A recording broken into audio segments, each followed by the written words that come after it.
नमस्कार दोस्तों, कैसे हैं आप लोग।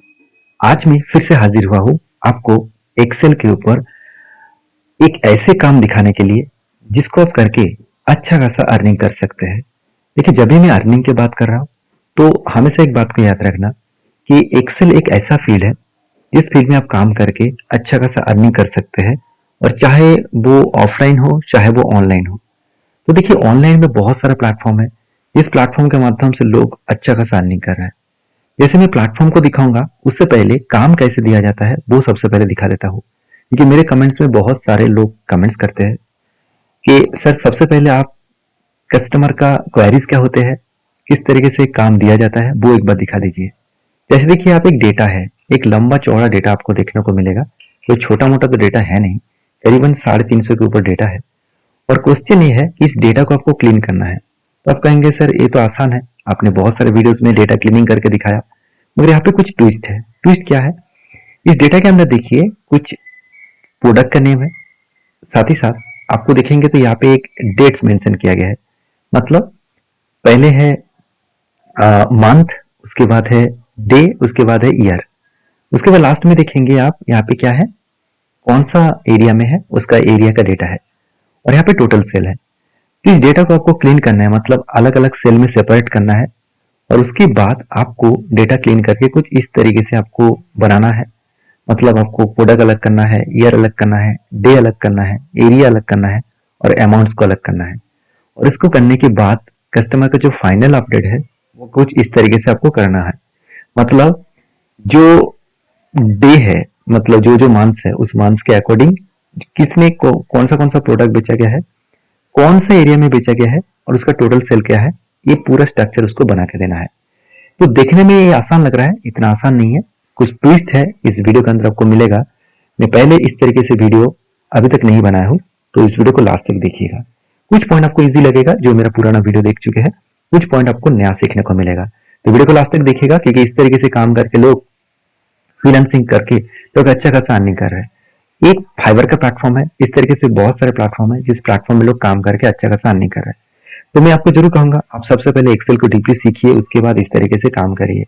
चाहे वो डैशबोर्ड क्रिएट करना हो, चाहे वो डेटा क्लीनिंग हो, कुछ भी हो। तो चलो सीधा सीधा मेन मुद्दे पे चले जाते हैं। मेन मुद्दा क्या है?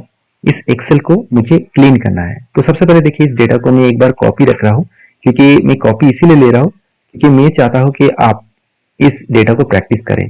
तो इस डेटा को मैं आपको नीचे लिंक दे दूंगा, जाकर डाउनलोड करना और प्रैक्टिस करना, क्योंकि मेरा वीडियो में हमेशा आपको प्रैक्टिस करने का सीट मिलता है। तो मुझे फॉलो कर लीजिए, क्योंकि देखिए, मेरा 15 साल के इस फील्ड का एक्सपीरियंस है। मैं 2010 साल से पढ़ा रहा हूँ और इस फील्ड में काम कर रहा हूँ। तो बेसिकली मुझे इतना पता है कि जो लोग ज़्यादा प्रैक्टिस करते हैं, जो स्टूडेंट ज़्यादा प्रैक्टिस करते हैं, उसी को अच्छी तरीके से सारी चीज़ समझ में आते हैं, और वही लोग अच्छा खासा काम कर रहे हैं। मेरे बहुत सारे स्टूडेंट फ्लिपकार्ट, अमेजन और साथ ही साथ और भी आईटी सेक्टर में काम कर रहे हैं, और इस एक्सेल को सीख कर। अगर आप भी एक्सेल को सीखना चाहते हैं तो नीचे में एक लिंक दे चुका हूँ, उस लिंक में जाकर क्लिक करना, और उस लिंक से ही आपको सारे डिटेल्स पता चल जाएगा। तो चलो, सबसे पहले मैं एक कॉपी पेस्ट कर लेता हूँ। मैं डेटा को यहाँ पे कॉपी करके लेके आया। अभी देखिए, मुझे क्या करना है, इस डेटा को क्लीन करना है। सबसे पहले इस डेटा को क्लीन करना है, दूसरी बात यहाँ पे डेटा को क्लीन करना है, और तीसरी बात यहाँ को डेटा क्लीन करना है।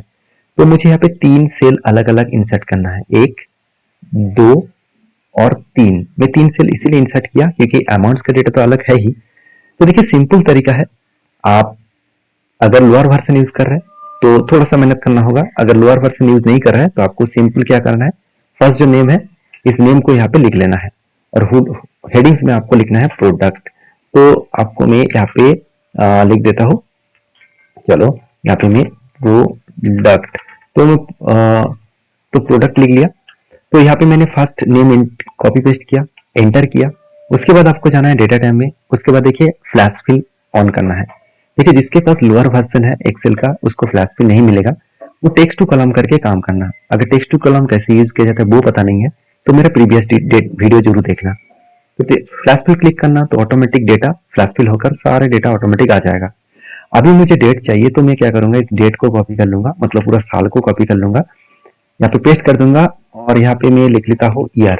मैं हेडिंग भी पहले लिख लेता हूँ, और उसके बाद मैं फिर से सेकेंड वाला सेल के ऊपर रखूंगा, फ्लैश फिल यूज करूंगा। तो यहाँ पे दिक्कत ये हो गया, देखिए डेट कुछ ऐसे आया, कुछ ऐसे आया। ये मैं आपको समझाऊंगा ऐसे क्यों हुआ। अभी आपको पता चलेगा। तो उससे पहले देखिए मैं एक बार लास्ट एरिया का डेटा ले लेता हूँ। एरिया मतलब कौन सा जोन से है, तो आप इसको जोन भी लिख सकते हैं, एरिया भी लिख सकते हैं, ये डिपेंड करेगा कस्टमर आपको क्या मांग रहा है। उसके बाद फिर से मैं फ्लैश फिल कर दिया, देखिए सारे एरिया का नाम आ गया। तो मुझे अभी करना क्या है, देखिए यहाँ पे कुछ डेट्स राइट साइड में हो गया, कुछ डेट्स लेफ्ट साइड में हो गया। तो आपको समझ में आ रहा होगा कि जो डेटा राइट साइड में है वो एक्चुअली डेट फॉर्मेट में है, और जो डेटा लेफ्ट साइड में है वो एक्चुअली डेट फॉर्मेट में नहीं है, वो नंबर फॉर्मेट में है। चलो एक बार मैं आपको करके दिखाया। तो देखिए कोई भी नंबर लिखा तो जो राइट साइड में है, सॉरी मैंने गलत बोल दिया, जो राइट साइड में है वो नंबर है, जो लेफ्ट साइड में है वो डेट है। तो मुझे पता नहीं कौन सा डेट है कौन सा नंबर है, तो मैं क्या करूंगा, पूरा डेटा को मैं सिलेक्ट कर लूंगा। सिलेक्ट करने के बाद मुझे क्या करना है, देखिए मैं उससे पहले एक काम कर लेता हूँ, एक सेल इंसर्ट कर लेता हूँ, क्योंकि मुझे इस डेट को थोड़ा सा डेट फॉर्मेट में लेके आना है, सबको एक ही सेल में लेके आना है। तो मैं पूरा डेटा को सिलेक्ट कर लूंगा। उसके बाद देखिए यहाँ पे जाना है डेटा टाइम में। उसके बाद देखिए यहाँ पे जो ऑप्शन आपको दिखाऊंगा वो आप पहले नहीं देखे होंगे, टेक्स्ट टू कॉलम। देखिए टेक्स्ट टू कॉलम तो आपने यूज किया, नेक्स्ट करेंगे और नेक्स्ट करेंगे। तो देखिए यहाँ पे जो डेट्स फॉर्मेट्स है, यहाँ पे देखिए एक ऑप्शन मिलेगा डेट। अभी डेट फॉर्मेट में जाने के बाद एक चीज को ध्यान रखना, यहाँ पे जितनी सारे डेट्स है ध्यान दीजिएगा, कुछ डेट्स सामने आपको डे मिलेगा, कुछ डेट्स में आपको बीच में डे मिलेगा। मतलब फर्स्ट जो नंबर है वो मंथ का है, उसके बाद यहाँ पे आपको डे का, जैसे देखिए 521, 21 तो मंथ नहीं होगा, तो इसका मतलब 21 डे है और 5 मंथ है। तो मुझे क्या करना है, यहाँ पे एक फॉर्मेट चेंज करना है। यहाँ पे देखिए डेट में चले जाइए, यहाँ पे मुझे फॉर्मेट चेंज करना है मंथ डे ईयर। तो मंथ डे ईयर करूंगा और उसके बाद इस बटन के ऊपर क्लिक करूंगा। आपको पूछा जा रहा है कौन सा सेल में आप एक्सपोर्ट करना चाहते हैं, मैं इस सेल में सिलेक्ट कर लूंगा और उसके बाद जस्ट फिनिश कर दूंगा। तो मेरा डेट देखिए प्रॉपर वे में आ गया। जो यहाँ पे 21 बाद में था वो पहले आ चुके हैं, जो 15 बीच में था वो सामने आ चुके हैं। तो इसका मतलब प्रॉपर डेट फॉर्मेट मेरा सामने है। इसका मुझे जरूरत नहीं है, तो मैं इस सेल को सिलेक्ट करके डिलीट कर दूंगा। डिलीट करने का शॉर्टकट है सिलेक्ट करना, कीबोर्ड में कंट्रोल माइनस करना। यहाँ तक अगर आपको वीडियो अच्छा लगे, कुछ नया सीखने को मिले तो जरूर लाइक कर देना और कमेंट्स पे लिखना आप इस वीडियो को कहाँ से देख रहे हैं। और हाँ, जरूर मैं कहूंगा अगर आप एक्सेल को डीपली सीखना चाहते हैं, आपके करियर को सिक्योर करना चाहते हैं, तो जरूर एक्सेल को डीपली सीखिए। उसके लिए कमेंट्स में आप हाउ टू लर्न एक्सेल लिखिए, और सिर्फ एक्सेल लिखने से भी मुझे पता चलेगा। मैं नीचे एक लिंक दे दूंगा, उस लिंक में जाकर चेकआउट करना। तो देखिए यहाँ तक तो काम बन गया। अभी मैं इसको ईयर लिख लेता हूँ, मैं यहाँ पे इसको ईयर लिख लेता हूँ। अभी कस्टमर का जो रिक्वायरमेंट्स है, अगर मैं इस डेटा को ध्यान से देखूं तो यहाँ पे मुझे डे का जो मतलब एक्चुअली मंथ का जो डेटा है, जो जो मंथ है उसकी अकॉर्डिंग मुझे डे चाहिए, तो अकॉर्डिंग डेटा चाहिए। तो मैं क्या करूंगा, इस डेटा के अंदर से मुझे मंथ अलग करना है। तो मैं मंथ कैसे अलग करूं, तो एक सेल और इंसर्ट कर लेता हूं। इस डे के अंदर मुझे मंथ को अलग करना है, तो इसके लिए मैं क्या करूंगा, इक्वल ले लूंगा। उसके बाद जस्ट मुझे यहाँ पे लिखना है टेक्स्ट। तो मैं टेक्स्ट फॉर्मूला यूज करूंगा क्योंकि इस डेटा से मुझे मंथ अलग करना है। तो मैं इस डेटा को सिलेक्ट करूंगा, कॉमा दूंगा, इन्वर्टेड कॉमा के अंदर मुझे मंथ लिखना है। देखिए मैं दो बार अगर एम लिखूंगा तो यहाँ पे बीच में जो मंथ्स है 0504 वो यहाँ पे आ जाएगा, मगर वो तो मुझे नहीं चाहिए। मुझे क्या चाहिए, मुझे पूरा मंथ का नेम चाहिए। तो मैं 3 बार एम लिखूंगा, आप 4 बार भी लिख सकते हैं। तो मैं 3 बार एम लिखकर इन्वर्टेड कॉमा क्लोज करूंगा, ब्रैकेट क्लोज करके एंटर कर दूंगा। अभी देखिए 5 है मतलब मई मंथ होगा, इसको ड्रैग करूंगा, 4th है मतलब अप्रैल होगा। तो देखिए पूरा मंथ अलग हो गया। तो हेडिंग में मैं यहाँ पे लिख लेता हूँ ये मंथ, तो मंथ लिख लेता हूँ।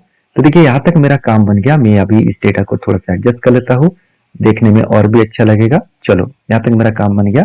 अभी मेरा इस डेटा का कोई जरूरत नहीं है, तो इस डेटा को मैं क्या कर रहा हूँ, डिलीट कर रहा हूँ। मैं सबसे पहले एक बार श्योर हो जाता हूँ कि इस डेटा मेरे पास है, क्योंकि मुझे आपको देना है प्रैक्टिस करने के लिए। तो फटाफट जाकर डाउनलोड करके प्रैक्टिस करिए। तो इस सेल को मुझे जरूरत नहीं है, तो मैंने पूरा डेटा को क्लीन कर लिया। अभी देखिए मेरा काम तो बन गया। अभी मुझे इसको मतलब कस्टमर को क्लीन करके तो दे दिया। अभी मेरा काम, नेक्स्ट काम है इस डेटा को फाइनल आउटपुट देना, कुछ इस तरीके से डैशबोर्ड के हिसाब से। तो मैं क्या करूंगा, इस डेटा को पहले कंट्रोल से सिलेक्ट करूंगा, उसके बाद चला जाऊंगा इंसर्ट टैब में, उसके बाद कीबोर्ड टेबल। तो कीबोर्ड टेबल में चले जाना और इसके बाद देखिए यहाँ पे एक ऑप्शन मिलेगा। वो ऑप्शन क्या है, वो ऑप्शन है कि आप कीबोर्ड टेबल को कहाँ पे डालना चाहते हैं। देखिए अगर आप यहाँ पे ही दिखाना चाहते हैं तो आप यहाँ पे एग्जिस्टिंग वर्कशीट में क्लिक कर लीजिएगा और किसी भी एक सेल के ऊपर क्लिक करके आप जस्ट ओके कर दीजिएगा। आप अलग शीट में भी कर सकते हैं, इस शीट में भी कर सकते हैं, ये आपके हाथ में है। अभी देखिए मुझे जो टोटल अमाउंट्स है वो कहाँ पे चाहिए, वैल्यू पे चाहिए। जो मंथ्स है वो कहाँ पे चाहिए, रो पे चाहिए। देखिए मंथ्स तो आ गया। अभी मुझे जो एरिया है वो कहाँ पे चाहिए, मुझे एरिया को अगर मैं मंथ्स के नीचे रखूं तो सारे एरिया यहाँ पे आ जाएगा, मगर डेटा तो ऐसे नहीं चाहिए। एरिया तो मुझे हेडिंग्स में चाहिए, मतलब कॉलम्स में चाहिए। तो मैं क्या करूंगा, एरिया को मैं कॉलम में ट्रांसफर कर दूंगा। अभी मुझे जो प्रोडक्ट मिला वो प्रोडक्ट में मंथ के नीचे रख दूंगा। अभी देखिए मेरा काम बन गया। अप्रैल मंथ में जो जो प्रोडक्ट बेचा गया है और जिस एरिया में बेचा गया है उसका टोटल कितना फिगर आउट है, सब कुछ मुझे मिला। मगर एक यहाँ पे मैं कस्टमर को और भी डेटा क्लीन करना चाहूंगा कि अप्रैल मंथ मतलब अप्रैल का अलग सेल हो। तो अलग सेल में कन्वर्ट करने के लिए आपको जाना है यहाँ पे डिजाइन टैब में। उसके बाद देखिए लेफ्ट साइड में आपको मिलेगा रिपोर्ट लेआउट। उसके बाद देखिए मिलेगा शो टैबुलर फॉर्म। तो इसके ऊपर क्लिक कर देना तो देखिए ऑटोमेटिक अलग सेल में चला जाएगा, अलग सेल में डेटा चला जाएगा। और यही कस्टमर का रिक्वायरमेंट था। मतलब आप सोचिए कुछ डेटा इस तरीके से दिया गया और उस डेटा को क्लीन करके मैंने इस तरीके से बना दिया। इसी तरीके से कस्टमर के रिक्वायरमेंट होते हैं, इसी तरीके से डेटा एनालिसिस का काम करना पड़ता है। तो मैं बार बार बोलता हूँ कि एक्सेल को आप डीपली सीखिए। देखिए मेरे इतने सालों के एक्सपीरियंस से मैं एक चीज तो समझ में मुझे आ गया कि जो जिसके पास एक्सेल का नॉलेज है, डीपली नॉलेज है, वो ही मार्केट में राज कर रहा है। मतलब वो ही फील्ड में भी कमा रहा है, ऑनलाइन से भी कमा रहा है, हर जगह से कमा रहा है। तो देखिए मेरा काम हो गया, मैं आपको सारे डिटेल्स समझा चुका हूँ।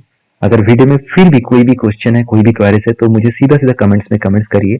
और अगर आप एक्सेल को डीपली सीखना चाहते हैं तो मुझे कमेंट्स में एक्सेल जरूर लिखिएगा। हाँ मैं समझ आता हूँ, मैं बहुत दिनों से आपको इंतजार करा रहा हूँ, बहुत सारे दोस्त सीखना चाहते हैं। तो मैं जल्द से जल्द इसके आपको आउटपुट देने वाला हूँ। तो मुझे फॉलो करिए। मिलते हैं नेक्स्ट वीडियो में, तब तक के लिए धन्यवाद।